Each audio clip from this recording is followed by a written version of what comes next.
തൃശൂരിൽ പിടിച്ചെടുത്ത ലഹരി വസ്തുക്കൾ കത്തിച്ച് നശിപ്പിച്ച സിറ്റി പോലീസ്. പുതുക്കാട്ടെ മഹാദേവ ബ്രിക്സ് വർക്ക്സ് എന്ന ഓട്ട് കമ്പനിയിലാണ് കഞ്ചാവ് അടക്കമുള്ള ലഹരി വസ്തുക്കൾ കത്തിച്ച് നശിപ്പിച്ചത്. City police commissioner Nakul Rajendran Deshmukh ഇതിന് നേതൃത്വം നൽകി.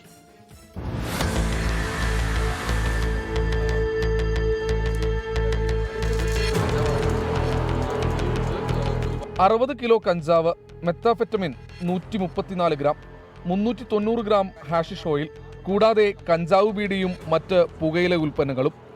കോടതിയുടെ നടപടിക്രമങ്ങളെല്ലാം പൂർത്തിയാക്കിയാണ് ലഹരി വസ്തുക്കൾ നശിപ്പിച്ചത്. ഓപ്പറേഷൻ തൂഫാനിൻ്റെ ഭാഗമായിട്ട് ഒരു ബോധവൽക്കരണവും അതിൻ്റെ കൂടെ തന്നെ MDMA ഗാഞ്ചായുടെ എതിരെ നമ്മുടെ ഒരു ഫൈറ്റിൻ്റെ തുടക്കത്തിലാണ് നമ്മളിത് ചെയ്യുന്നത്. ഓപ്പറേഷൻ തൂഫാന്റെ ഭാഗമായി ലഹരിക്കെതിരായ ബോധവൽക്കരണം പൊതുജനങ്ങളിലേക്ക് എത്തിക്കുക എന്ന ലക്ഷ്യത്തോടെയാണ് ദൃശ്യങ്ങൾ മാധ്യമങ്ങളിലൂടെ പോലീസ് തന്നെ പുറത്തുവിടുന്നത്. 24 തൃശൂർ.